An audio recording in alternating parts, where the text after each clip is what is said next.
This is Surface Exposure.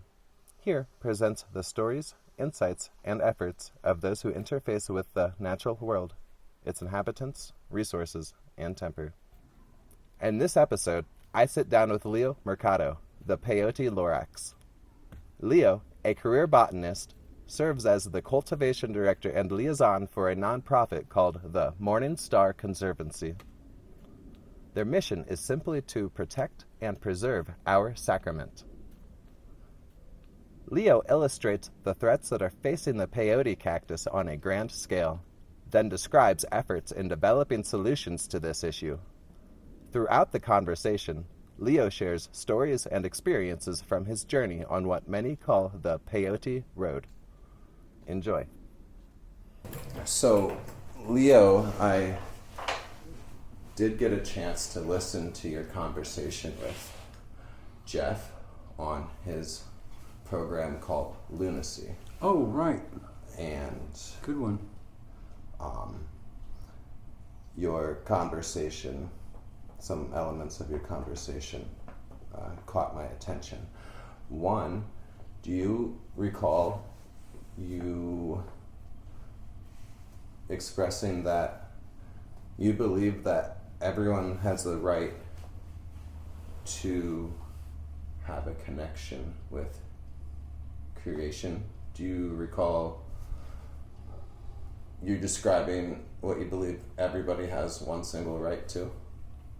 Well, I think even better, what I know is that I don't have a right to interfere in anybody else's connection to their nature, their biology, their environment, or their interests in all of that.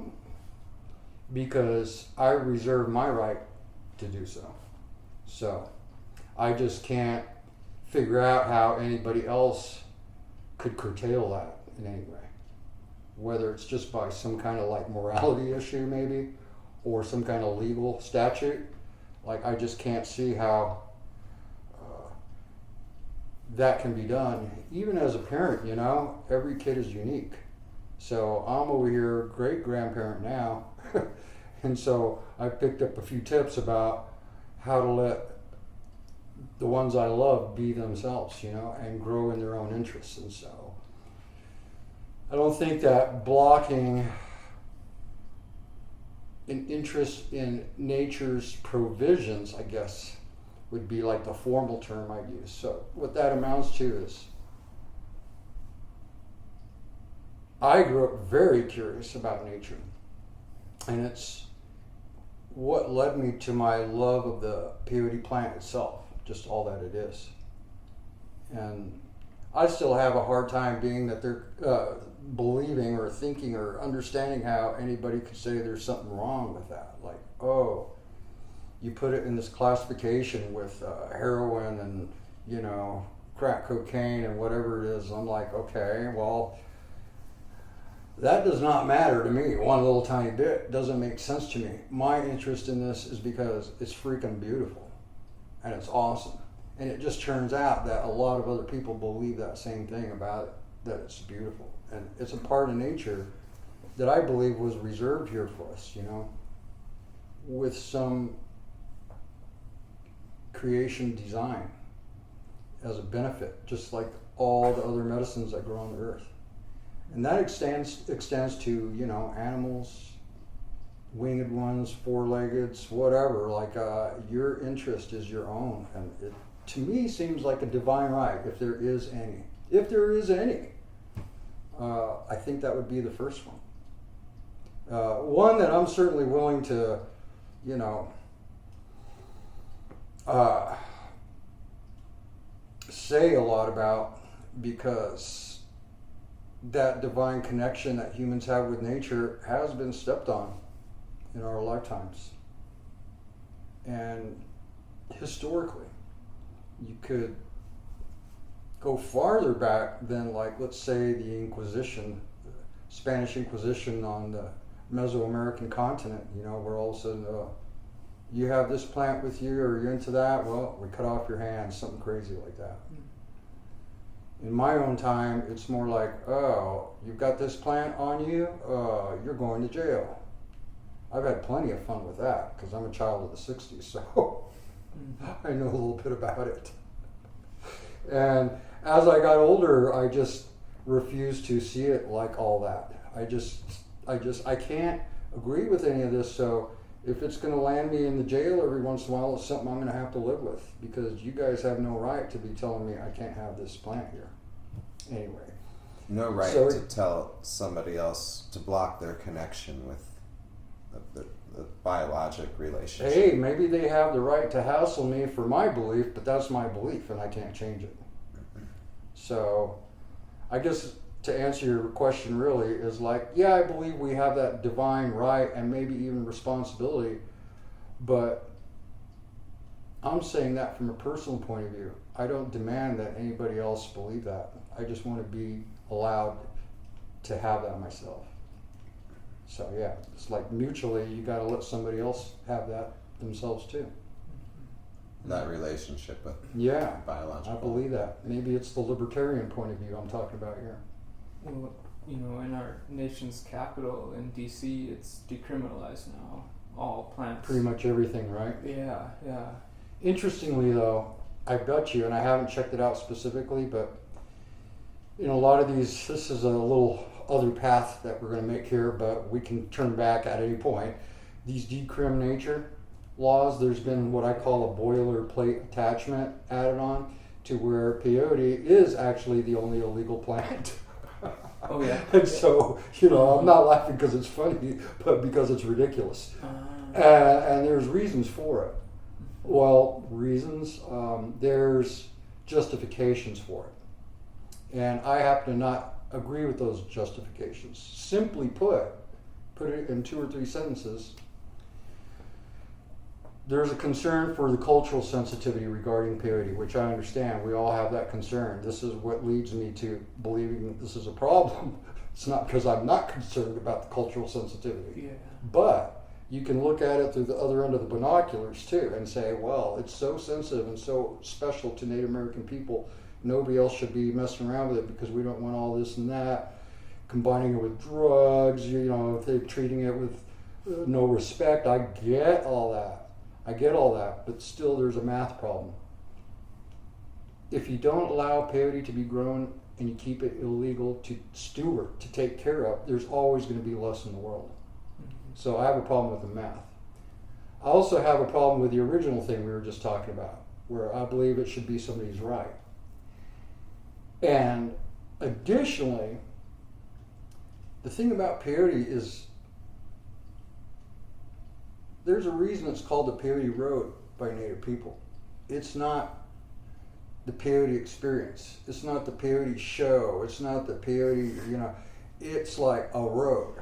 And so if somebody is going to get involved with wanting to, let's just say, grow some seeds in Washington, D.C., and I know people who are growing some seeds all over the country, by the way. Well, that right there ends up being an act of devotion.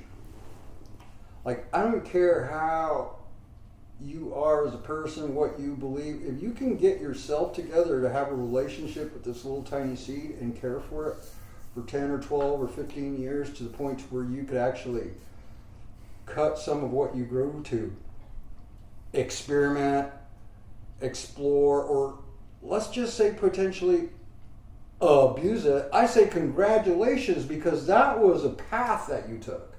That was a road you followed to get there. I'm not saying, hey, you can just buy it on the internet and eat it, it'll be great. No, I'm talking about having a relationship with a plant right now. That's what I'm talking about. Not consuming something to experience something. So I say congratulations, good job, cut it right, and more will grow, and you'll have more than you had when you started. It's a beautiful thing that you just did there. I don't know who we are. I don't know what your beliefs in. And then I just want to add on before, it's kind of like a joke that I have, but there's some basis for it in that I'm like, oh, abuse peyote? Right. You think it can be done? I'm not sure. If there's somebody that you know that wants to abuse peyote, give them my phone number. Like, they're welcome to come visit me and I'll make them as strong a tea as they want to drink or whatever it is they could, and let's just see how abused they get by this peyote. My experience is that you come to it and it's going to show you something and it's going to give you something you needed. And some people might believe it's not strong enough to do that. Maybe it's not divine enough or miraculous enough. And so somehow you're going to abuse this peyote and it's going to be bad for both of you. I think the peyote knows exactly what it's doing. And if it reaches your mouth, somehow it's going to do that same thing. It's going to give you something you needed, often not what you thought you needed or expected, but that's what it's going to do. And that's what it did in my life, and that's what it's done in so many people's lives. Otherwise, how do you join a church? Like, do you have to be born into it, or can you come to it and go, hey, I don't know what's up here?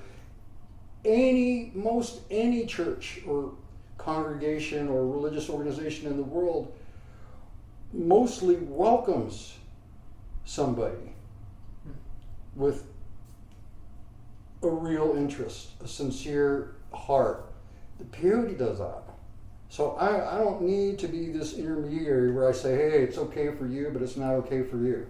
See, so I'm just trying to keep it neutral like that. I believe that peyote is that divine that if it finds you, you find it. There's a reason that happened. Maybe it's not for you.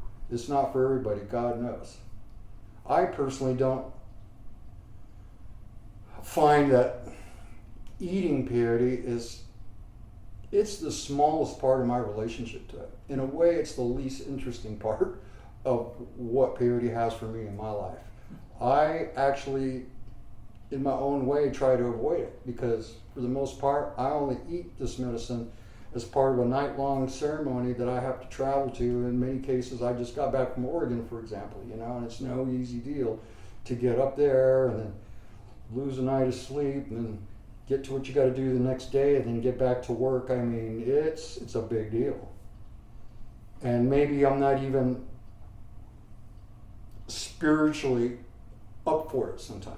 I can't always be that guy, that's just ready to move on with my life. We all have our times when we just want to be how we are, and I'm like, I'm not sure that I need to do this right now. So I have all these personal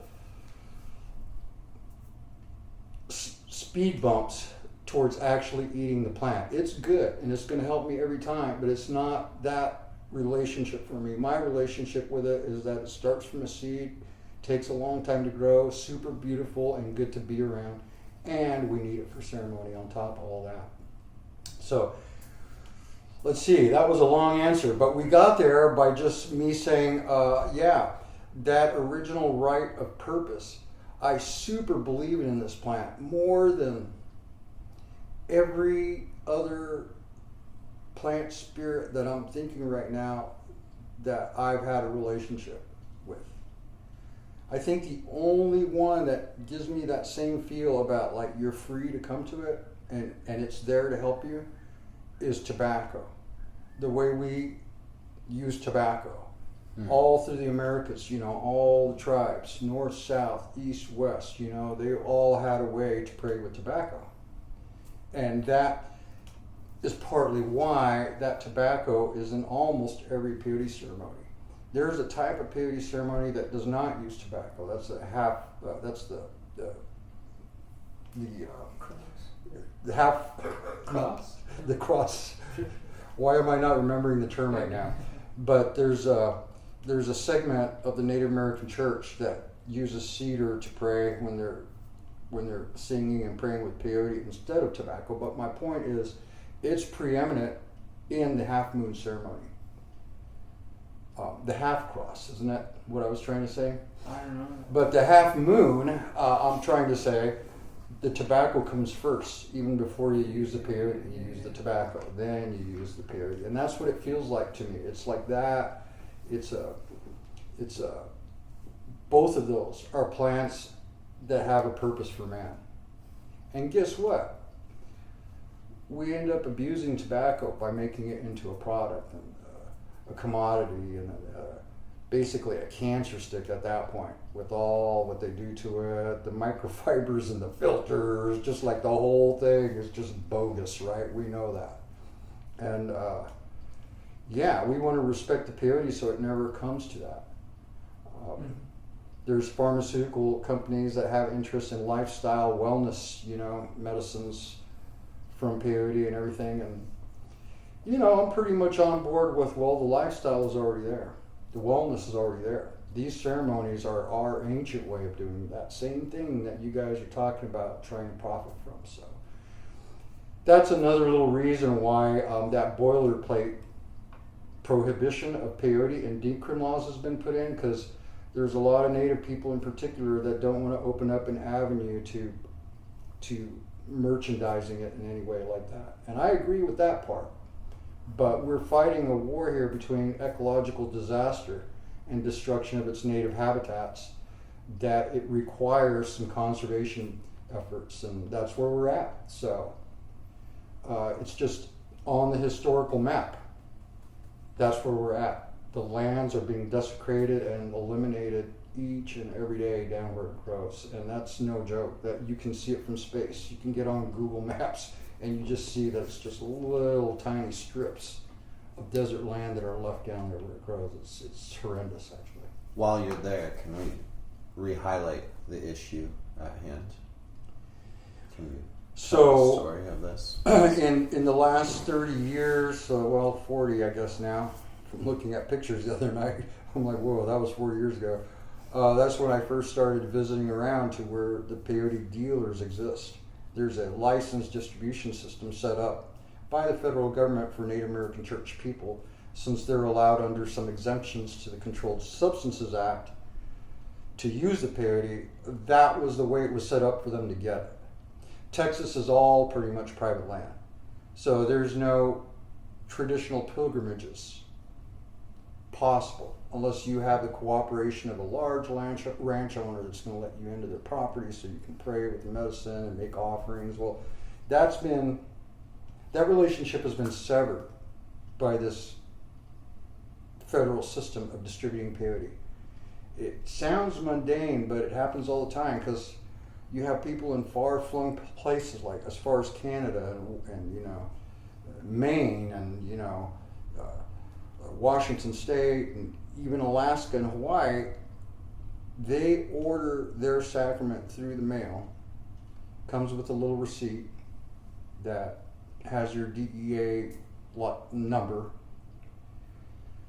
Well, what that has done, it's made it to where, like how we buy romaine lettuce or something in the grocery store, where you have no cognizance of what it took to get that lettuce to you, or who did it, or everything that was involved. Yeah, great, it's convenient and everything, but what it's done is, over 50 years of these policies being in place and the ecological destruction that goes on down there over the last 50 years too,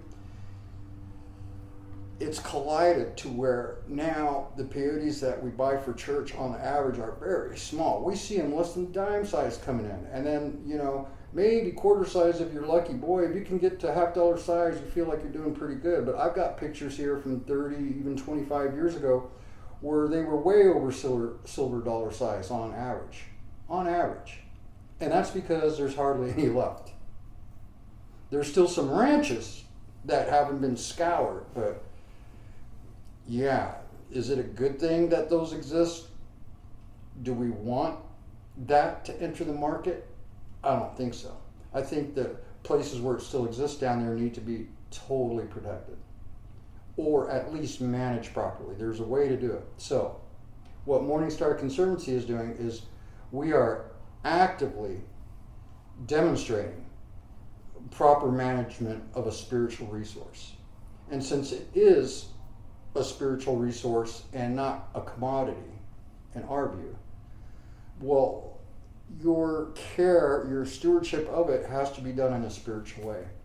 So this whole thing we're involved with, the organization, Morning Star Conservancy, and our seedling sanctuary project, all began with prayers, even down there in the Peyote Gardens of South Texas, where we could see what was going on. This is many years back now. And our elders led us along this way and gave us guidance, gave us support, like encouragement. Because I wasn't always this age. When I first really wanted to do something, I was half my age now. So I was like 30. Or what? Way younger than that. Actually, I was like 21. But in my 30s, I began to actively conserve peyote by bringing little ones that shouldn't have been cut and bringing them home and letting them grow and make seeds. I've seen a huge deterioration since that time, and I feel really bad about it. And so now that I'm twice that age, I'm like, how many more decades do I have to see anything happen? At the very least, we have to demonstrate that it can be done. So in the future, it'll just be an acceptable model, that it's a resource you have to take care of just like any other. We wouldn't have any white-tailed deer left for hunting if there hadn't been some regulations that you can't take out the doe, the fawns, you can't take out the mothers, when they're breeding. You can only take out the ones with antlers that have had a chance to spread their genes and create more deer for all of our futures and for their own right to exist. So this is what we're saying is the government protocol for distributing peyote never included that. And I'm not saying it was on purpose. I have people tell me all the time, oh, that was the plan from the beginning, man. Wipe out the natives and wipe out their sacrament, And I'm just saying ignorance will get you there faster than conspiracy. Like, you can decimate a species just by not properly managing it and respecting it. And that's what's happening with peyote. So Morning Star Conservancy is just, I call it a proof of concept pilot project. And it can be expanded almost in a modular way. I showed you how we start the little seeds, we have a little method, and we transplant them out. We are now in the process of doing public outreach with Native American church groups so that they can see and engage in the process themselves, and then take that home to where they are. And these are little drops in the buckets. Not any one of us is going to fix the problem, but there at least has to be an example set, so that in the future, I guess what you would call remediation and repatriation of overharvested lands at least has the possibility of being done, because you've done the research to get to that point, and you've banked the genetics of the medicine. So that's what we're up to now. We're a seed gathering site for plants that originated all over peyote's growing regions in both Mexico and Texas, so that we know that we have that in reserve for the future, for wherever it may be that remediation program can take place. That's our real goal. That's what you call in-situ conservation, ex-situ conservation. In-situ is trying to preserve the habitat, because you really have to save a species. But just like pandas and whatnot, when the habitat is so heavily pressured and threatened, they move to ex-situ, off-location habitat, just to preserve the species itself. So you're walking this line. In a way, when you introduced yourself as a trail maker, path maker, I started thinking, well, that's kind of what we ended up doing with this, because it was really hard to get any traction legally, politically, socially. Hopefully our culture has changed, as we were talking about these decrim type laws, where we're all starting to understand that it's ridiculous to punish a person for having a relationship with a plant. Mm-hmm. I'm not saying don't control drugs. Obviously, it's out of freaking hand. I believe Oregon or Portland just reversed their decrim laws because there was no standard set. Yeah. It was a free for all. And now the trank and the whatever all that's floating around, the fentanyl, not to mention, and the deaths and everything, that's not a good example of what I call a relationship with nature. We overlooked that a little bit with these decrim laws by just saying, hey, whatever goes. So I'm not even sure the answer on that level. All I know is what I can do with seeds. I can collect them and I can take care of them. That's the one thing I can do. It starts with a seed. Yep. My spirit brother likes to say, small seeds break dams. Yeah. I'm saying all the time, supposedly ancient Chinese proverb, the best time to plant a tree was 30 years ago. The second best time is today. Because as I get older, that becomes like, bang, that just hits. I'm just like, I feel that now. Mm-hmm. Like if we had done this 30 years ago, which, I was trying to do, by the way, but let's just say I was a little ahead of my time. Yeah. And so now we've gotten to today to where we're saying, hey, this is the time. It's gotten worse. 30 years ago, everything was gray down there. Yeah. We were still picking up sacks of sacrament that were in a whole onion bag that were so big and heavy you could barely carry it to the car. And we already knew it was a problem, but it was still populated enough to be able to do that. Yeah. Now we go down and pay 9 times the money for the same amount of plants in a half a grocery bag that you can carry under one arm. That is desecration. That's like getting to extinction level. It's actually threatened level because there is a lot of peyote in the country of Mexico still because its range is so vast. But it is illegal to collect it for Native American church use from anywhere except north of the border in Texas. And we don't want it to be illegal for them to decimate the Mexican populations either. So we're very concerned about that little stretch along the Rio Grande River, which is the only place, in case anybody's wondering, there's a lot of legends and rumors about this, but actually pretty much the only place in the U.S. where peyote actually grows is right along that Rio Grande River. Just a little stretch. It's not a big area. So that's part of why it's so threatened, because it's not like a huge area. It's pretty small. Yeah, that's a lot. You covered a really complex challenge. Yeah. I told you to stop me.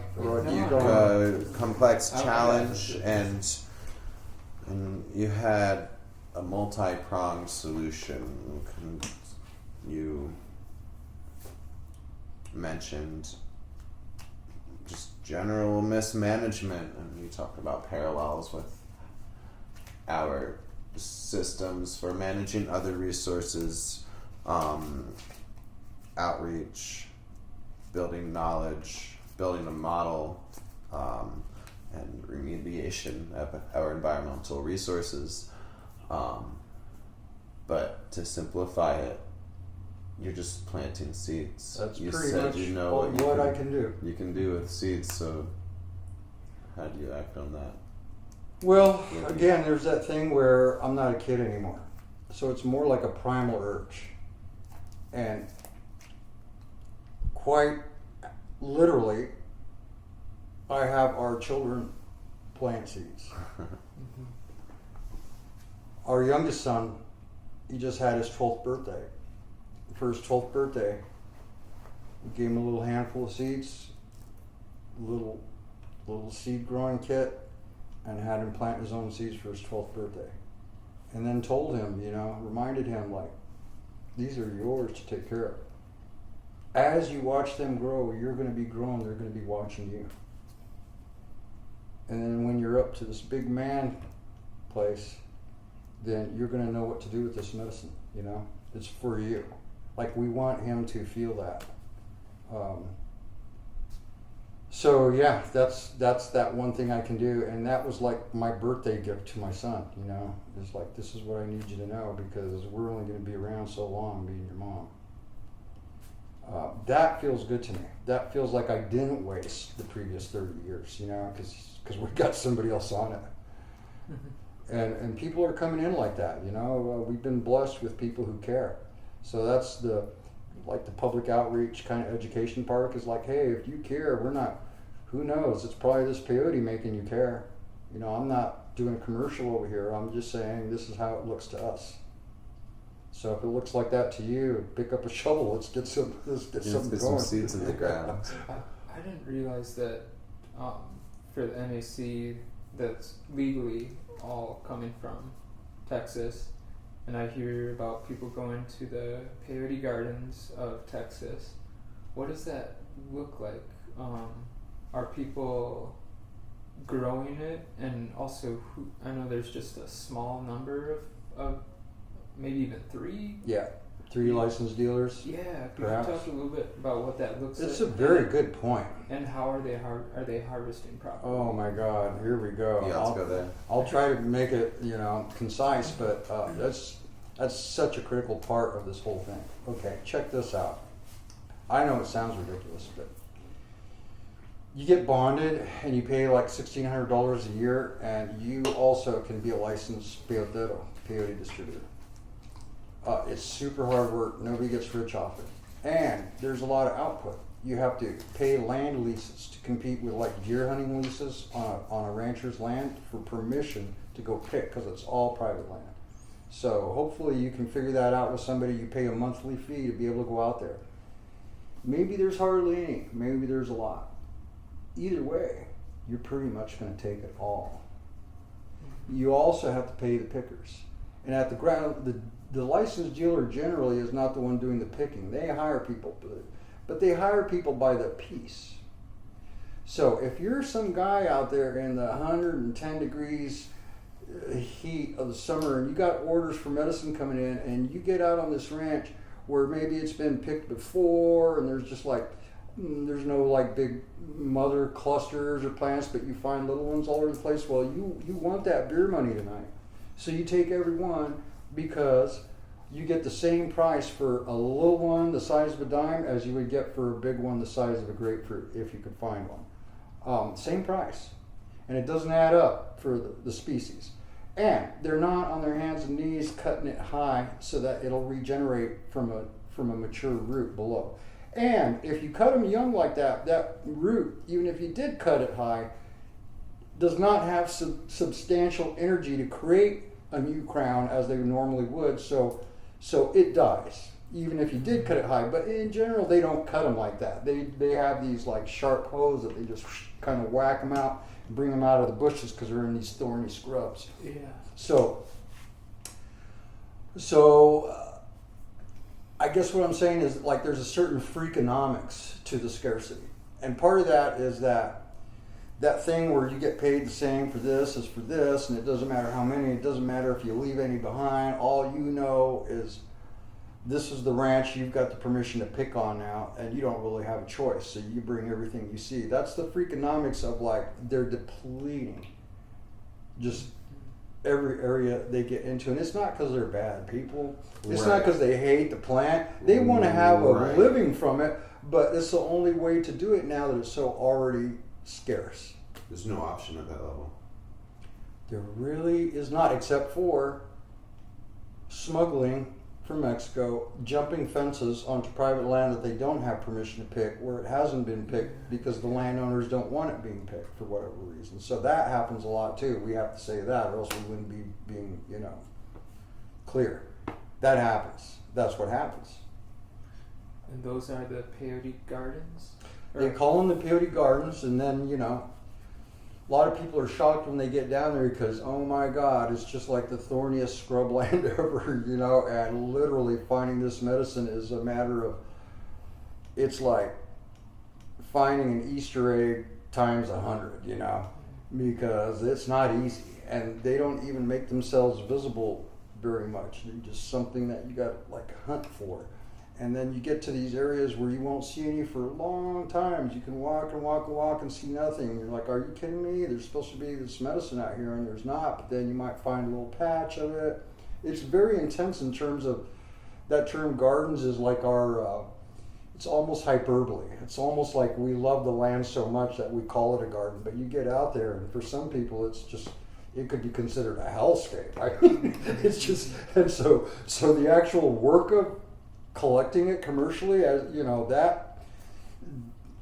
that intensity, I guess, does affect the fact that it's not really being properly managed either. They're just like, let's get it out of here, throw it in the sack, go turn it in for some cash. That's what it comes down to. And then they're scraping large portions for agriculture, for solar farms and windmill farms. That's where a lot of the land is being lost to now that has peyote. Okay, but I wanted to answer your question specifically. It is illegal for even the licensed guy who paid his bond to distribute to the Native American church, for him to salvage peyote from in front of a bulldozer, for him to collect a seed, for him to propagate it in any way, or even to eat one. And even Native American church members are only authorized to go down there and buy it from the scavenged lands, as if that is something sacred in the government's eyes. Like, oh yeah, you got money, you can buy it, but you can't be propagating it, you can't be growing it, you can't be collecting seeds and taking care of them. You just can't do that. That's not called for in the law. And Texas is particularly obnoxious that way. They're even more hardcore than any other state, which is one of the reasons the in-situ program of taking it from its endangered location and caring for it elsewhere in general really needs to be done in other states that don't have the stringent laws that Texas has. That's another issue, is Texas completely does not allow you to even salvage one plant. You see bulldozer coming, and it's going to wipe out several acres of beautiful medicine that day that people really care about and get healing from and pray with. And that's completely legal to bulldoze it. And getting even one plant out of that pile before they smash it and burn it like it was just trash is illegal. But bulldozing it was legal. And this is where I start, getting back to the just rights, really emotional about it. I'm rights. like, how can it be so backwards? How can it be so backwards? That's completely legal to destroy. See, I call it cultural and generational theft when they do that. I mean, it's an endangered species. Well, it's threatened. Yeah. It's not on the endangered species list. And again, we get into politics because, believe me, some of the people that don't want it the most to be classified as endangered is Native American church people. Because then the reality of the situation governs its legality in cutting it and selling it. That's what the endangered species laws do, man. So all of a sudden you sever that legal avenue that the government left you to buy it, because it can't be done anymore if it's endangered. It's just this weird, it's like a house of cards. You almost have to put a map on the wall and start making little notes and how they lead to understand what the complexity is and why it's so threatened. It's like it's almost like a conspiracy of ignorance. Every factor points to there being less of it in the world every year rather than more. There's a few other organizations, I shouldn't say we're the only, but we're one of a few organizations that is looking at some way using our own particular talents and visions to reverse that process just a little bit, even just a little bit, because it's so stacked against the species.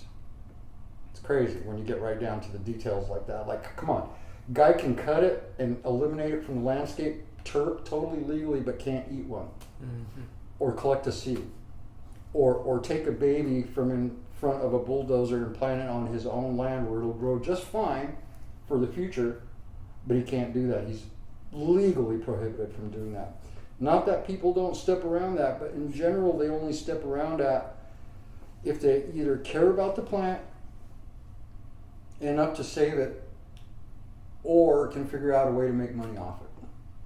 Those are the two examples I've seen of anybody in Texas doing much about the salvaging of it, the ones that are being destroyed. It's a real bummer. It's like panda bears just getting scooped up with a bulldozer or something. It's just crazy. Insanity. Yeah, it's weird. I mean, I'm just talking about it weirds me out. Yeah, to riff again off of Jeff's program, Lunacy, where I think we went deeper here, than we did with Jeff, because seriously, it takes a little time to even explain that, and that's part of the problem. That's part of the problem, is that even us Native American church people, I'm not, trying to call anybody ignorant, but we're pretty uneducated as to the reality on the ground and what makes it that way. So we're trying to spread the word of like, hey, you got this working against it, you got this working against it, you got this working against it. Now, which one can we start doing something about? And then I always come back to the one thing. I'm like, hey, I don't know about all that. That's a house of cards. That's going to take some lawyers and some time and some courts. But we have these seeds right here, right in front of us. It's not ethical for us not to plant them because of all that. Mm-hmm. Not in spite of all that, but because of all that. I'm like, dude, I got 10 seeds, I'm planting them. Easy, simple. I got 1,000 seeds, I'm planting them. Simple. Whatever it is. It seems important to do that right now because of the 30 years ago best time, now second best time. Yeah. Right. Let's simplify this huge complex issue. It's kind of simplifies it, but like seeds in the ground. Yeah, how? It's as simple as I am. That's how I relate to this whole problem. This whole mess. How and where? Because I can't fix any of that other stuff, right? That's so crazy what they're doing now. Sometimes I want to be the guy who dyes my hair and has flags and changes myself to a bulldozer and throws it on Twitter. And how much good is that going to do? Like for 16 hours, some people will see it and go, oh, wow, look at this weirdo. This is really crazy. But it's not really going to do anything. But that's kind of like inside me, that person still exists. I'm like, hey, you know what? This is horrible. Like, why am I just sitting around, playing with dirt when like this is happening every day in front of these bulldozers and stuff? It's crazy. Mm-hmm. Well, I have a thought, I sometimes have this thought, and it's not. I try to navigate this notion, not wanting to like turn my back on the issue with peyote. Do you feel like a plant like Wachuma San Pedro has any like potential in this situation as far as being a plant that grows so abundantly? Yeah, I hear you. And as a matter of fact, somebody just asked me this yesterday, and I was planning on getting my life together today where I could write him a little response. I was asked, what about the idea of grafting and then synthetics and then Wachuma, like Trichocereus cacti. Well, every one of those things might have its place for sure, but I see extremely limited potential for it to help the Native American church specifically. Yeah. For one, the Native American church is based on the spirit of peyote.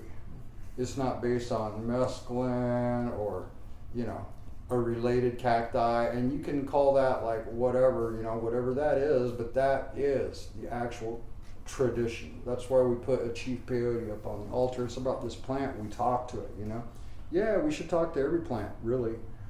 But we're not concerned with the alteration of consciousness that the alkaloids in any particular plant give you. We're concerned with this plant, so it's kind of weird. It's I have respect for every spirit plant medicine, every plant, everywhere.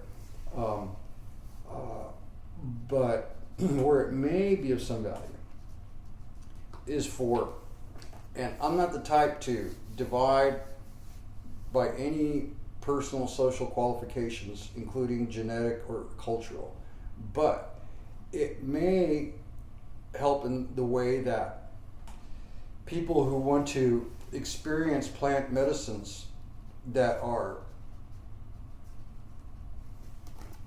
cactus based, that they don't have to try, good luck by the way, to find peyote when it's so rare to ingest. I believe that's a perfectly fair thing for people to investigate legitimate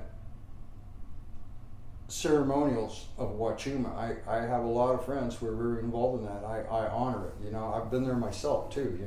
I've loved Trichocereus plants since before I cared, or really knew much about the fact that it has alkaloids in it. It's just such a beautiful plant to grow. I'm very attracted to it and all that. you won't catch me consuming any simply because it's not my particular medicine, but I have a great respect and believe me, I've drank more than my share of tea, you know, just because I love it and I wanted to figure out what it was about. And when I did, I was quite happy with it. And I said, well, thank you. You're still going to be part of my life, but it's not my particular medicine. And I think that's how it is in terms of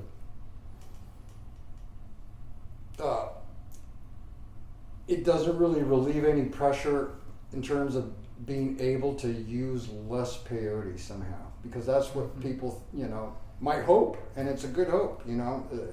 I just don't see how that works. Yeah. But I believe that, you know, that Wachuma medicine is important for people. I hear people are finding help with it too. You know, it's a good one. But it's not gonna change what's happening. Like, yeah. I wish there was some way where it could change the balance in the situation, but you know, and it's talked about. I'll read it from time to time in literature, even like, hey, maybe the Native American Church should look into it. And I'm like, you know, back in the day, I even used to invite roadmen to my place and say, hey, we've got this good medicine tea over here made from the South American cactus. We want you to come over here, you know, and sweat lodge with us, you know, and we're going to use it like that, you know. And it's not like it's a problem. It's just not peyote. And by the way, since we're just going deep as friends, oh my gosh, if I do drink San Pedro tea in the future, it's going to be for a sweat lodge. I just found through my early years that it really is helpful for that kind of thing. There's something about it where I feel like when you get in that sweat lodge, you can just feel that medicine falling out of your skin. There's something about drinking that tea before you go in, and then the way it goes through your body, I believe has been very healthy for me. You know. Beautiful. Yeah. Honestly, I just not a big fan of the consistency and the taste of the tea. So I'm such a little baby that way, you know. Yeah. But I'm very regularly going to peyote teepee ceremonies, so it's not really an issue for me, you know. And then we also sweat lodge after a lot of these teepees too, you know. So you get that whole effect too from that. Seeds in the ground. Where, how are you getting seeds in the ground? How are you acting on it? We're trying to maintain enough mother plants to where we're self-sufficient in terms of seed supply. I think I am currently stewarding plants that originated in seven different Mexican states and 4 or 5 Texas counties. So I guess I'm just genetic banking at that point. Everybody that has a little peyote garden, normally after they flower, 2-3 months later, they'll see this little pink fruit in the center. And yeah, I maintain somewhat of a archaic blog, which was a thing from like the 90s kids.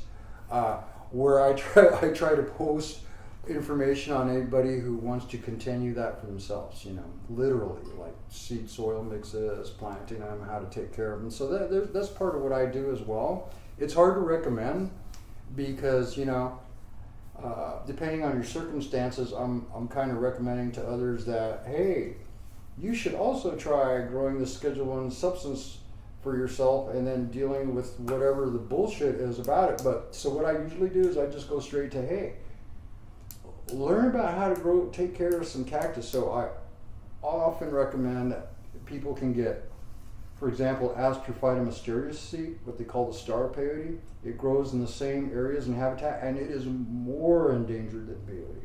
There's estimated to be something like less than 3,000 plants left in the wild. So it's kind of like tigers, how there's more in captivity in Texas than there are in the whole native lands, you know? Replay that whole clip again. Name of the cactus and its relationship and What's why. commonly known as star peyote, because it has this, it's also called sand dollar cactus because it has this cool look. The sand dollar cactus. Yeah, and it's called Astrophytum mysterious. It's extremely threatened. As a matter of fact, it is listed as endangered. So, unlike peyote, they can't just go out and cut on somebody's land and sell it or whatever. That's not happening with that one because it's so extremely endangered. What about bulldoze it? Oh, they still do that. Yeah.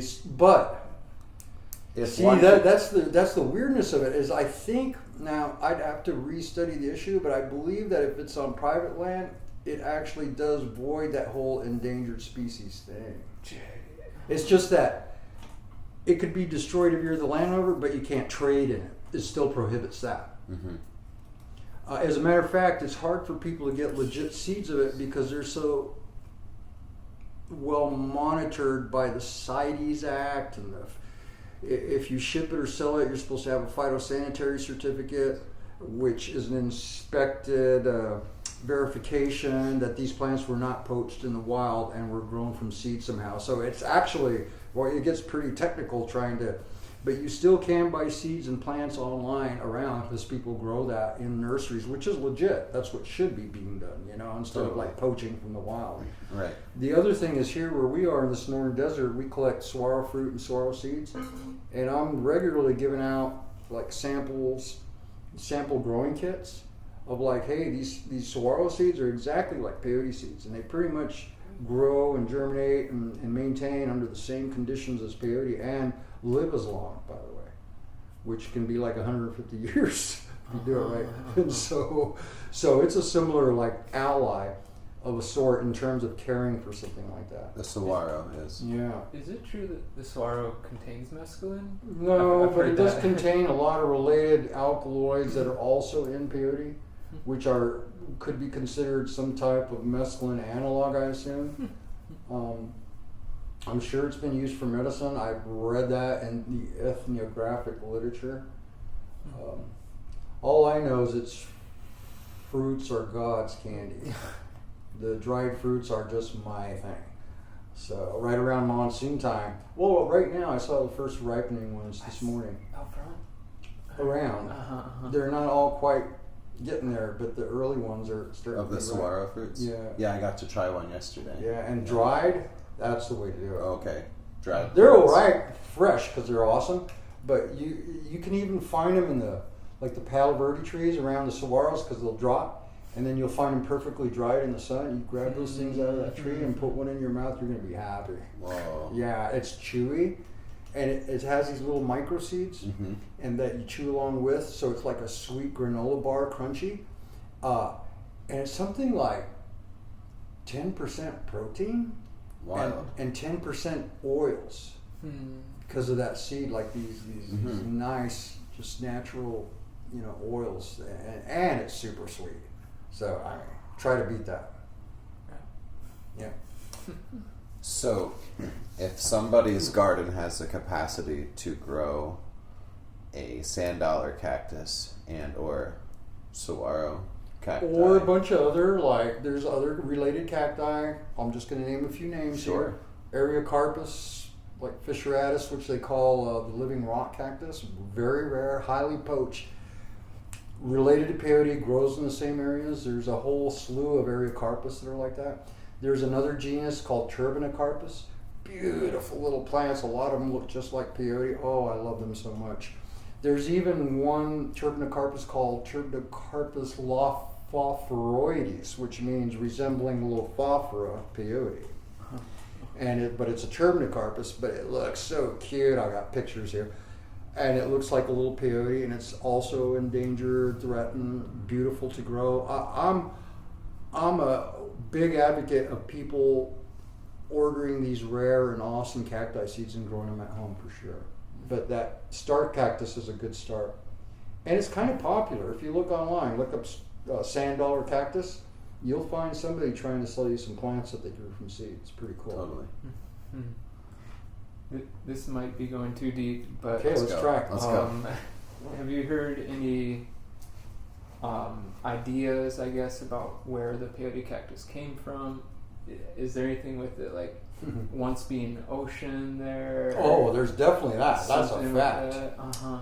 There's a real good discussion on Joey Santore's podcast called Crime Pays But Botany Doesn't, in which he interviews our friend Keeper Trout, who's pretty much, one of the most stand-up guys who's been researching the situation with peyote for a long, long time. And he goes over that whole idea of how, that the way this ocean formed up these reefs, slid all this stuff down from up here that ended up here, and that's right where this beautiful little species started evolving and spreading around a little bit. He goes into the actual geology of it, I guess you'd call it. But also every tribe has their own origin stories. Yeah. Every one. And like, for example, Dene people, they talk about how it's with them from long ago, with a break in between, and that it's in some of their medicine bundles. Wow. That these medicine people keep from not recently. Let's just put it like that. Different tribes have that. Tahan Atam people down here say same thing, and in a different way, and it's still in their language. The old word for it, So. That's a known fact. Also, one other thing, once I went to, this is really like the deep of it.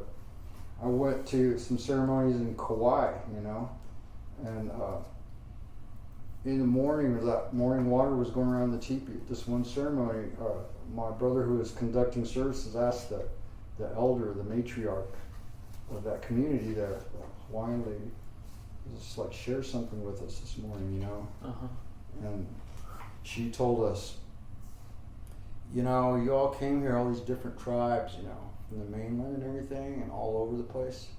Well, you're just coming home. We're your grandparents. This is the island of Mu, and we had this medicine here. And then it went over there just like you all did. And then we knew that you were all going to come back and you were going to bring it back over here. So we thank you for coming. You're our grandchildren. You're not visiting, you're home. That's what she told us in the morning. I was like, dang, that makes sense. You put it like that. Doesn't get much deeper. Yeah. For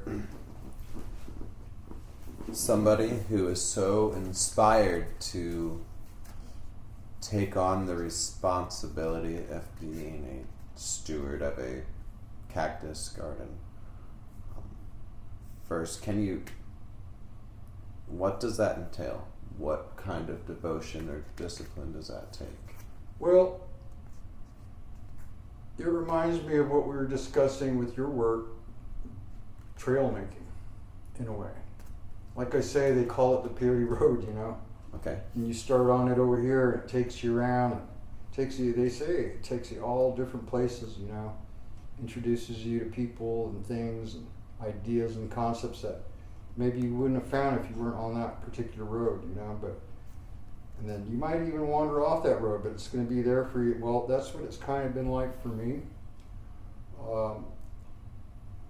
It was like this calling to create a path forward to where my children could grow up around this plant and understand it in a really good way without it being something that we just ship off and comes in a box in the mail, all sliced and dried. I always used to say, still do, especially to my kids in the teepee, because peyote comes around like in a bowl of powder and tea. Sometimes there's fresh pieces, but most often, dried powder. I say, this peyote doesn't start in this bowl. It took a lot for it to get here. So I've been trying for my own personal self and my family, my kids, grandkids, now great grandkids, that they could have a relationship with it that shows that it's just this plant that wants to live among us and help us out, and then we have a relationship. We're just looking at it. That's your medicine. I always tell people, like, they ask me, hey, how much of this do I have to eat? I'm like, for what? And they're like, well, for it to, affect me. I'm like, look at it. It's affecting you right now. Look at it right. Just see it clearly, and it's going to help you out, even just like that. So that simple concept has been kind of like a path of like, okay, how do we move forward with this so it makes a difference for somebody other than me. So what we're seeing is that through these prayers, we're now at a point where cooperatively a lot of people have come together that I could have never found. It has to be the medicine. That's the way I believe it. Like different organizations, different individuals. I someday could tell you stories about the amazing level of coincidence, if you want to call it that goes along with this peyote. And it's almost been conspiring to motivate us to help it out. It doesn't have its own feet and hands, and like it's through the people that get this common desire and concern that all of a sudden things are happening. So thank God right now we're looking at our first actual purchase along with the Thornscrub Sanctuary project of the first dedicated land in South Texas reserved nothing but for the peyote to be okay. Not for harvesting, not for just for being okay. We thank God we're there now. We're looking at these other properties which are very important prime properties and working on it as we speak to get those acquisitions made. So this simple little thing. So my granddaughter's here right now, you met her, and the other night we were looking at old family photos. Some of them go way, way back, way before she was born when I was practically a kid. But her mom, we found these little pictures of her mom as a little baby just smiling at the little peyote garden at our home, And then here, her daughter's here. Her mom's passed on to the other side, but her daughter's here. And I got these pictures of her smiling, looking at the peyote garden, And that just messed me up in a good way. So that simple little path of wanting something good for my own family, I'm hoping is leading to this larger family. And it's taken some time, that's the way peyote works. Nothing's fast about it. You put that seed down and it's like, it'll be a while, bro, but one of these days it's going to make its own flowers, it's going to make its own seeds, and you'll know you did something. So I'm seeing it grow like that. It's beyond me now. Like, I've had my time with it. I've had the peyote I need in my life. It's not about that anymore. It's like about what's going to happen in the future out here, man. I don't know. I'm worried about it. But less worried because at least we're doing something here. So it's my personal relief. It's my therapy to actively take care of plants every day so I don't get all frustrated and actually angry. I mean, I may be old, but that doesn't mean I can't act like an angry young man, And so, like, if I don't do something about it, I'm going to be pissed off at myself, is what it comes down to. Not at anybody else, just me, for not doing something. It's very clear this is a higher cause that you participate in. A greater cause that it's greater than yourself. Like anything worth going after. Yep. They're bigger than ourselves. That you can't handle it by yourself, and it requires the participation of others. Community, actually, requires a community to care about. Yeah. Well, I was just gonna say, it's it goes beyond a plant. The way that you say it kind of helps us and has helped many people. The way I think about it is, I'm pretty sure it saved my life, Yep. So, and many people feel. I'm pretty sure you're right. I can always think of that I probably wouldn't be here without it. So if me having some connection with this plant could help one person out, which makes me think of growing plants, The if I impact's could real. grow some plants, to help one person out in that same place, And then, like, our devotion shouldn't be depleting this beautiful plant. That's like this little mini subtext, like, come on. How many have I eaten? I need to leave at least that much behind me rather than having scooped up that much and it's not on this earth anymore. Like, that doesn't feel good to me. And then I was going to say, Grant, you and I met just over a year ago. Just a little over a year ago. And, just a funny story. I was on my way down here to Arizona. I'd been living in Northern California for some years, and I was already active with Morning Star Conservancy and doing everything I could. And as part of that, I was doing seed planting workshops. And so I'd be regularly asked to do this, little public outreach. We'd have a day to spend, we'd discuss these issues we've been talking about, and then at the end of it, we'd all plant some seeds. So just before I moved down, they were like, hey, we were wondering if you could do one more workshop. And I said to my friend, well, I'm actually leaving like pretty much that day that you're saying, or maybe the next day. And they're like, I was like, yeah, sorry. And then I thought about it a little bit, and I was like, well, that's kind of lame. Yeah, I could do it. It's just like a real crazy time for me. But okay, I called back, and she's like, oh, good, because this person happened to have been born in Jerusalem. She says, my whole Israeli family up here, has this interest, and they want to know about it, and they're even interested in how they could take care of it back home, and da-da-da. I was like, oh, that sounds kind of cool too, So I was like, went to this. And then right after that, I moved down here, got things going. So it was not too long after that I got a text or a phone call from this lady I had met at that workshop. Only met her then, but I guess she got my number. She's like, hey, a friend is sponsoring a ceremony somewhere down there in Arizona. Is that where you're at right now? Maybe I could see if you could be invited or something like that. And I was like, well, sure. But I was just like, it's nice, but like I turn down a lot of chances to go to ceremonies just because and this and that. But I was like, oh, cool, she remembered me, all right. I was like, that's cool. So I was like, yeah, maybe. I didn't really, commit or anything. But then it was pretty much that same day or the next day, there was a local powwow down here on our local Tohono reservation. So I went down there.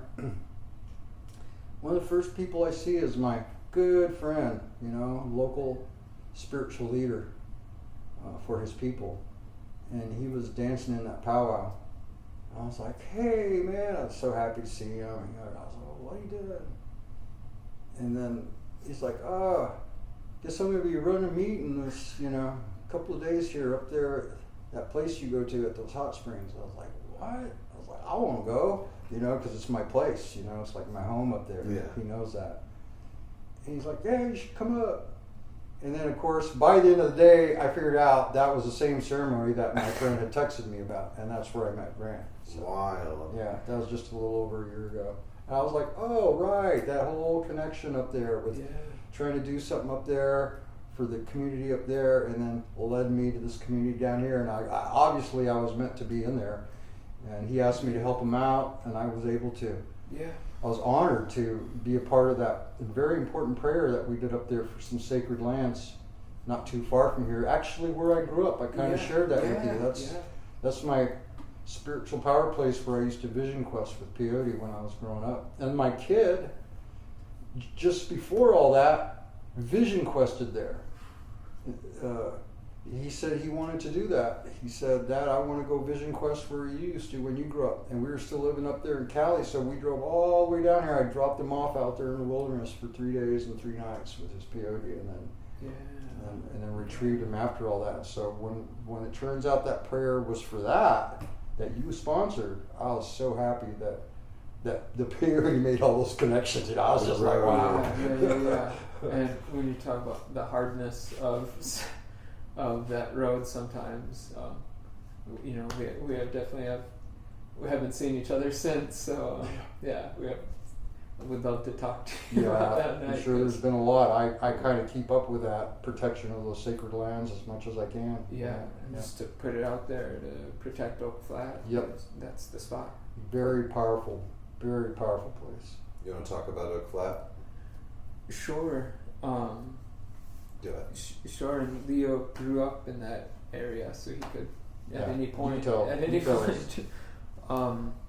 But there's a place called Oak Flat that is traditional Apache land. Just a sacred site there, just as you get out of the valley, whatever valley Phoenix is in. You climb up above there, and there's this flat area full of emery oaks and springs and animals, shady water, food. And minerals. Yeah.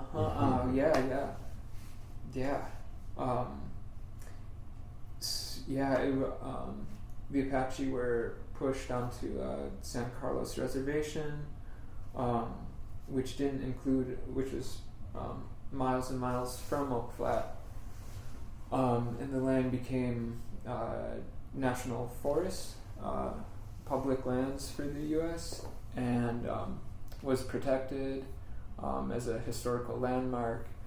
And in the 90s, I believe, they found like the largest copper deposit in the U.S., from what I understand, under Oak Flat there. And so the mining companies have been after it ever since. Canadian mining company? Yeah. Two of the largest in the world, a conglomerate of these two companies.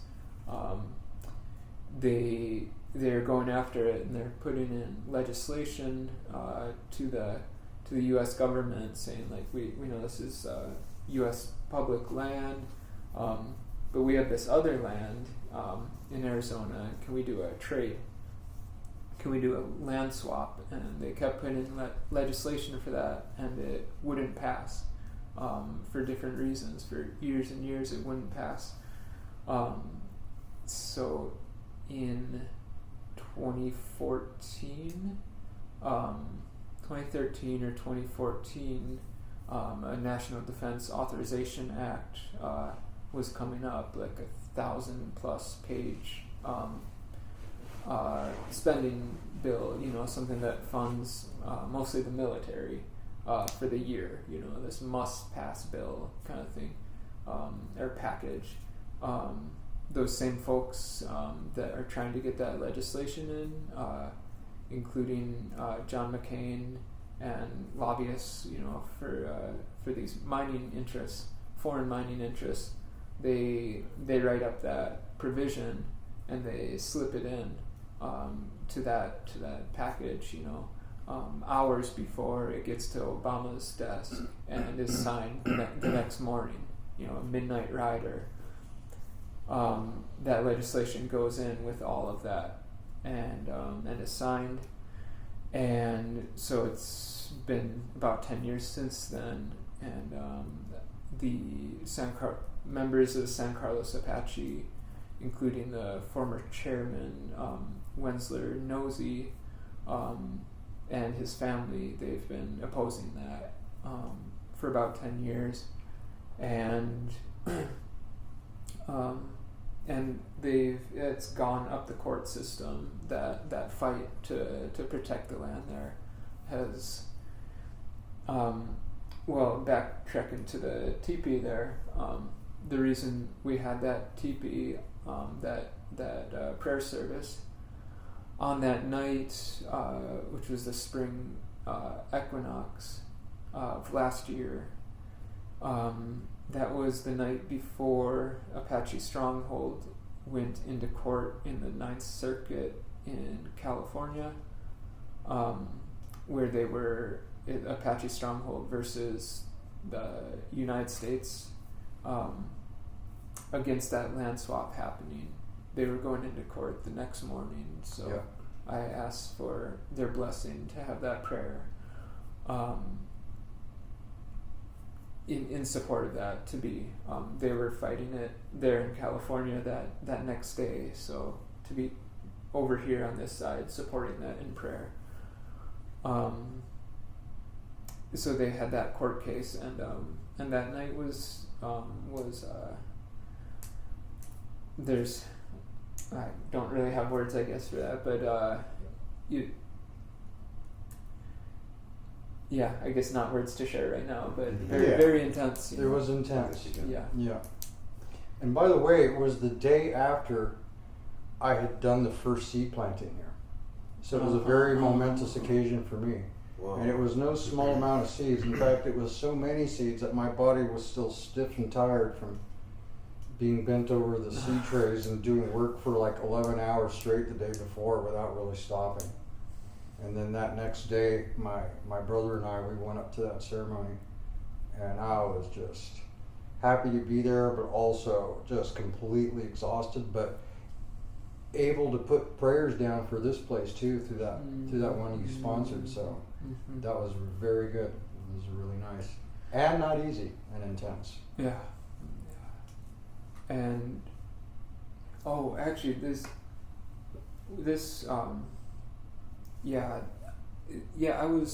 I was struggling after that prayer because it was seeing what we're sort of praying against in a way, you know, and like because we're focusing on what we want to happen or what we want not to happen, and so seeing what some forces wanted to happen, you know, was difficult, you know, to look at that, and so I was really struggling afterwards, and we went to Oak Flat afterwards, and I was having this feeling of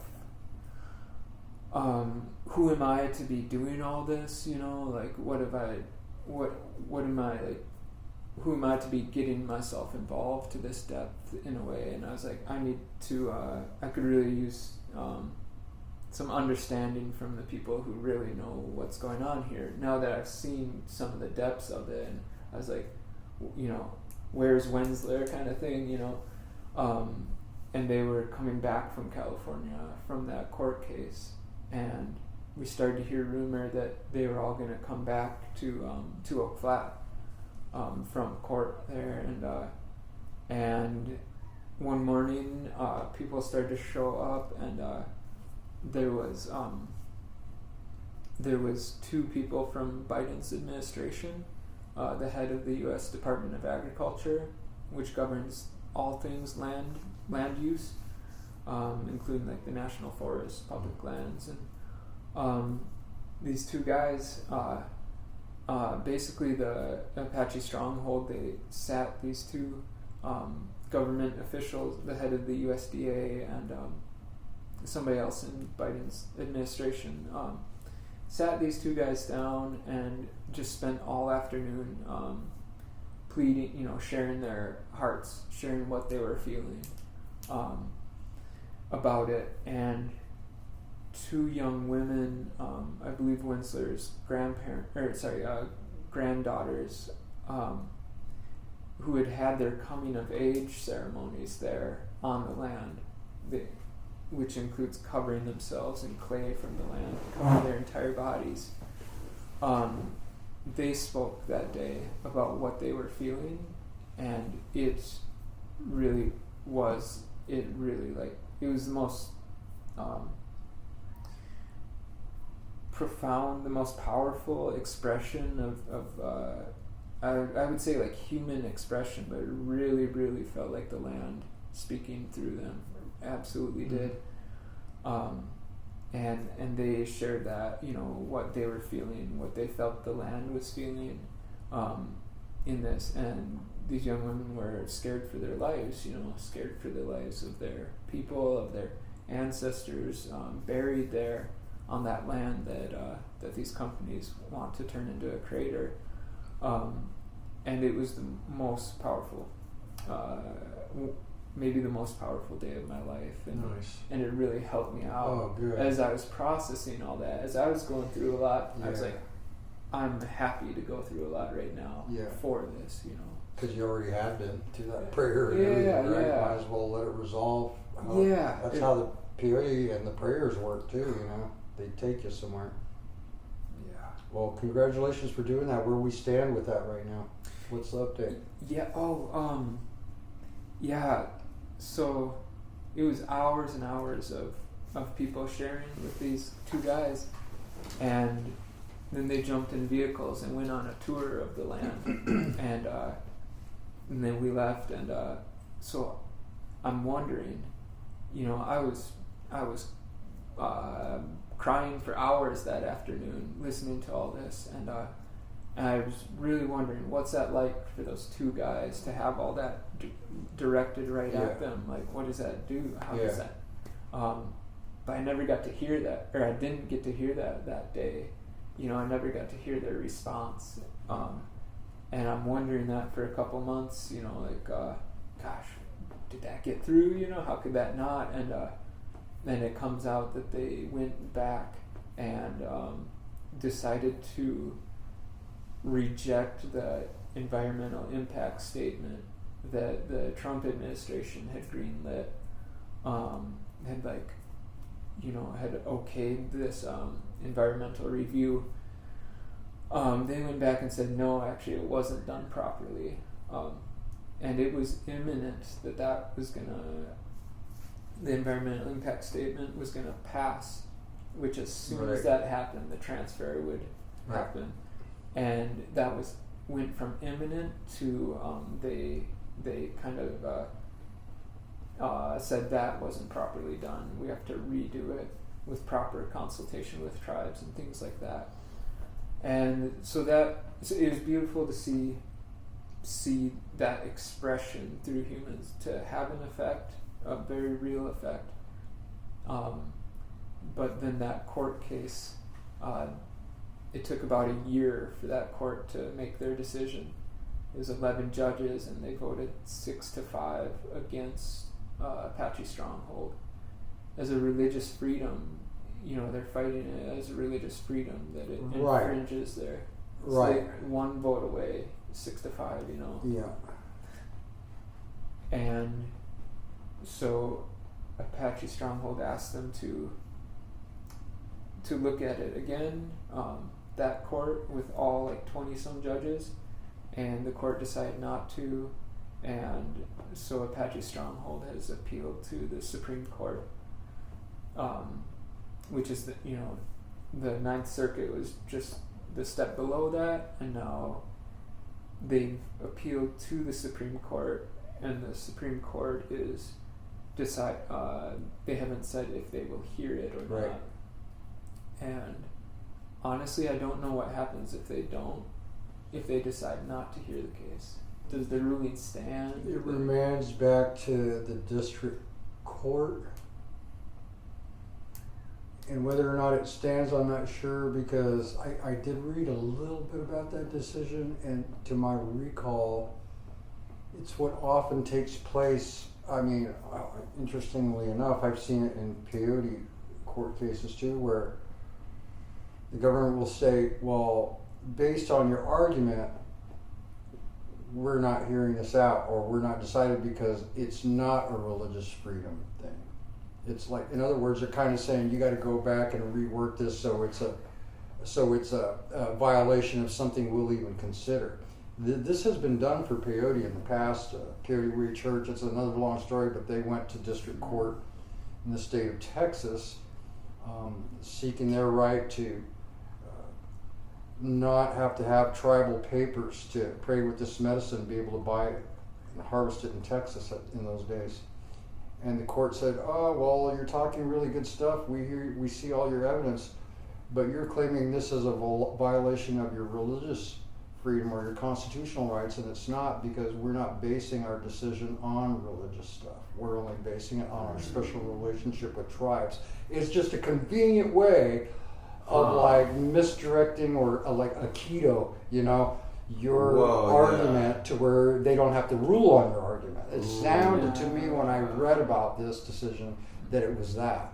So I would assume, just to answer your question, that it would probably remand back to the district, and there would hopefully be an opportunity for a restated pleading of some sort, based possibly, I don't know, I'm just guessing here, I'm not that smart, but possibly maybe just purely on the environmental and community factors, without them having to decide a religious freedom right, because that's what they like to avoid. There's almost no winning for the feds based on a religious argument, if you understand, because that gives weight to the people. The religious freedom, particularly for tribes, has some preeminence in the courts, and if they'll do anything they can to avoid that argument in the courts, and just technically shove it over here. Right. somehow. We hear you saying about that, but we're talking about Right, this. it's exactly, it's a history of this kind of thing. Yeah. But anyway, that's wonderful, and hopefully the Supreme Court will do something Yeah. about it. But I believe in these prayers that we made, that you got behind. So I'm with that, you know. Yeah. Welcome to 2024 out here. You Yeah. know? And I guess I did want to add, just why did I feel the need to put my, to call for that prayer? Who am I to do that? The reason I've been getting so involved is I've found a home in that area, a 30-year-old eco-village. Yeah, you're not far from the land we're talking about. It's No. basically the same geological chain right here. Definitely, it's like 20 miles Yep. from Oak Flat. Yep. Not just that, but the Resolution Copper's proposed plan is to do the mining there and pipe the tailings. That would use tailings. From what I understand, it's like using. I've heard like as much water as, I want to say, like Scottsdale or something like that. I used to per day. work that system. I know a little bit about it. So Yeah. I used to work at the copper mines just downstream from Oak Flat when I was a kid. Well, I was 18, but I was a kid. And it's a leach field system.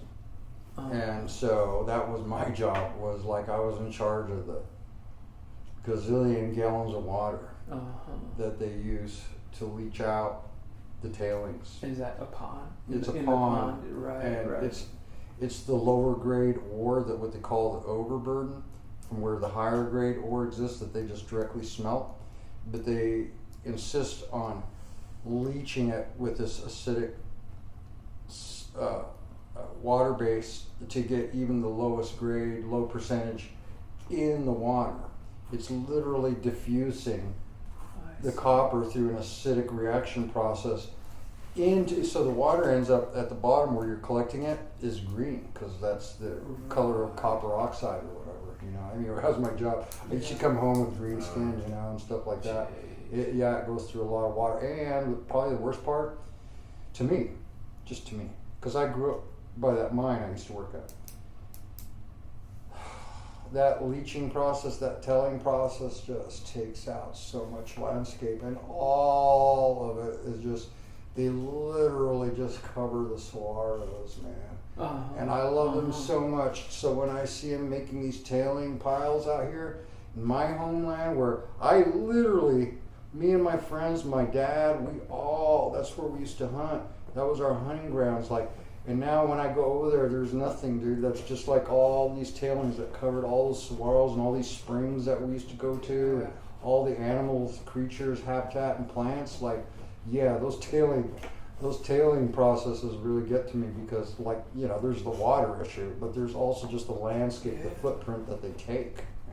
Yeah. So anyway, 5,000 acre is what they're proposing. That's a 3 lot. mile wide. That's a lot of sacred ground. And they want to put it right on Dripping Springs Wash, directly on that, which 10 miles down flows right into the Gila River. There, Yep. We covered two big issues. We covered an issue, the first being the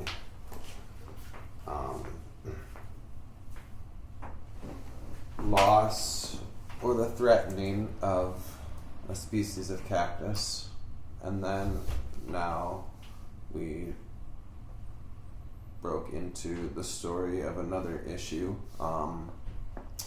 resource extraction, and I was curious. They're kind of the same issue, though, right? You're talking land-based. There's a word for it that doesn't. I wouldn't say in front of my granddaughter, but it's like a desecration of the land in both cases. And I was curious if the medicine has shown any lessons or insights concerning this. Is there any wisdom? Whoosh. If you would interpret it. it may seem somewhat of a side issue, but I don't really think it is. It's something that my coworkers and I discuss quite a bit. I think part of what allows us as a culture, as a society, to think things like this are okay is what some people might specifically call plant blindness, but I call it nature blindness. So like this example of, I was just saying how the tailings projects have covered these places where I grew up, you know, just, and I cared about a lot, and now they're under like millions of tons of, you know, dang, you know, like if somebody loves those plants and that environment and those little hills and all the animals that used to be there, you know, they're going to find it wrong to do that. And so if we're blind to the beauty of the life that exists on the land, we'll just allow it to be okay. Somehow we'll excuse it. I don't know. That's the wisdom I've got. So maybe at the micro level, it's like our personal love for the biology of this earth and the nature around us is maybe the only cure for that. But you just can't inject that love into another person like a vaccine. They have to come up on it themselves, you know. You have to build that connection yourself. So one of my reasons I love our friend Joey Santore, who does this Crime Pays but Botany Doesn't pod and videos, is because I see him like kind of curing plant blindness almost like one video at a time, one podcast at a time, and he has a pretty good audience.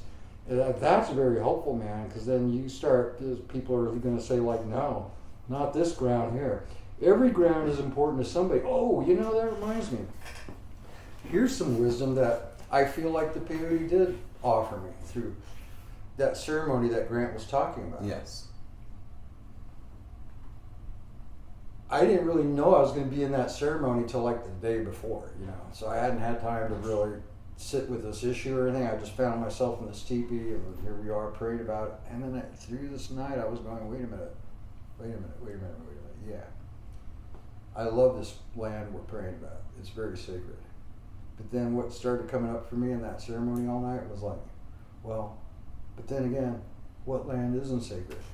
I was like, wait, hang on. I'm like, where are we going to draw the boundary? You know, every house where you live, like under that foundation was some sacred land at some point. You can't like mourn it now. I'm not saying you should rip your house up and let it go back, you know, but you know what? You got to appreciate it. The fact that we sacrifice this piece so that I could live, so that I could grow up, so I could be comfortable, and I'm not sleeping on the rocks here. Okay, you know, that's cool, but like, man, we can't just do that extravagantly and without proper management of it. That came to me through the night. That's what I kind of shared in the morning too, because my job in there, I had a particular officer's position in this ceremony. One of the things my job was to talk to the people and share some insights in the morning. And that was what I came up with. I'm like, hey, you know what I was wondering? Like, guys, like, what land isn't sacred? So, like, maybe right where we all live, we can start right there with not being blind to the beauty of what the place is, you know? Yes, getting seeds in the ground. How? By putting them in sacred ground. What ground isn't sacred? Right. I have a friend who just bought a couple acres just down the road here in this beautiful desert. And right away, he set about loving that place up. Instead of like, you know, altering it as if he could make it better, he's like, yeah, you know, it's more like maybe the land can make him better. Like I see that, have that relationship with, let me just care for the cacti that are here and the animals and da-da-da-da-da, and man, he's creating his own little paradise. You know, you might not be able to tell if you drive by his property, but for him, like he's able to sit with his little sanctuary and just be whole. That's very, very, that's religion right there, if you ask me. He's like taking care of this beautiful property that he loves. He can't control beyond his own boundaries, but he can control that and he can love it. So I think that's where it starts, is right wherever you are. I know some of us are in urban areas, But even urban areas, I visit them all the time. I was just in Portland, you know, and hey, there's still nature going on down there too. And you find people caring for the little pieces that they can. Maybe it's a little community garden. Maybe it's the trees that you care for. You know, there's always nature willing to work with us, even when we've already kind of screwed it over, you know, a little bit. There's somewhere. You know, path making, by the way, is what it reminds me of. Like if you're going to live in an urban environment, you got to create a path to where there's going to be a little nature for the human element to be able to be blessed by. You know, it can't just be all concrete and asphalt. You know, there's got to be, you got to bring it in. You know, you got to bring the outside world in. I really believe that. That's how to have a healthy life, you know, as far as I'm concerned. And for anybody listening who, if they weren't already, they're now inspired to do that, where can they find resources? Where to start? Geez, I don't know. If you really want to start. I remember, and I never read the whole thing through, but I remember reading about this book maybe 12, 15 years ago that was out. And I'm just going to bring it up because of the concept, but it was called, I think it was called The Last Child in the Woods. And it discussed this concept, which I think they called nature deprivation syndrome. You know, like for our kids as they grow. Mm-hmm. Like, I think that's a thing, man. It's a real thing.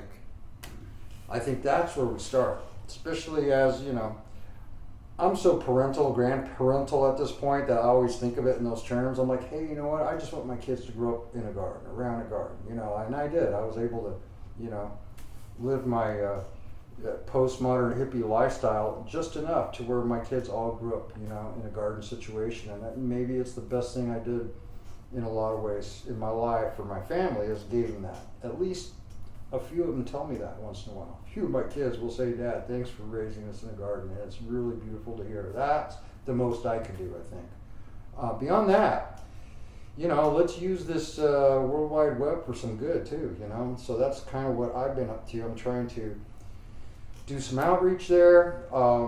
There's a lot of like-minded organizations that need freaking help. Like I say, let's all grab our shovel, whatever it is. Everyone has a different talent. So let me just say this. I am not ashamed to promo.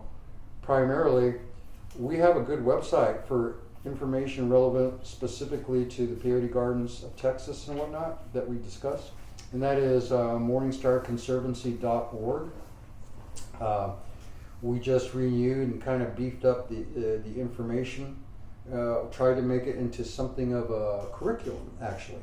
So if somebody just wants to approach the subject right from the start, it's on there now, in an easy to understand way. There's links there to Cactus Conservation Institute. There's another really good group of people who have been doing field research and collecting data for some years now. Morning Star Conservancy is working with them right now to get these land trusts established and establish what they call conservation easements into perpetuity, which that's a pretty big word, but just basically like just to be left alone is the idea, for nothing but. You know, we're not trying to make money off this land or anything like that. We just want it to be left alone. You'll find links to the Tamaulipan Thornscrub Sanctuary project, which, by the grace of everything that's good in people, this group just got it together to acquire a land trust of 136 acres as well. Wow. Yeah, that just happened. It's a brand new baby, you know. And so just that's a good starting place for general information. Seriously check into Joey Santore's crime page, but Botany doesn't, videos and podcasts, because you'll learn about plants, and that's what we were talking about. Maybe that's the first step, like to not have nature deprivation syndrome, and to not be blind to that every spot is sacred in its own way, and every plant has its purpose, and every animal its own reason for existence, other than monetization. I mean, that's just a different way of looking at things that needs to happen. Yes, the nature deficit disorder is a real thing. It really is. I missed a conversation yesterday with Matthew Nelson, the director of the Arizona Trail Association, but we did look forward to talking about what he calls nature deficit disorder. And Nice. I like look that. forward to speaking with him about that and other things this fall. And concerning the resources, I will make sure to list those resources, and we'll work together to come up with others, and make some we'll trails, have them buddy. available on the notes for this episode. And yeah, let's plant some seeds. Yay. Let's start some gardens. Right Grant, on. Leo, thanks so much for taking the time and chatting today. Oh, Troy. Absolutely. Thanks for chatting with us, man. A blessing it is to connect with Leo. By the sounds of it, Morning Star Conservancy is making moves bigger and faster than I may promise to keep you updated on. So, jump on the Peyote Road for yourself at morningstarconservancy.org. Want to hear more from the Lorax? Tune into the podcast entitled Peyote Lorax.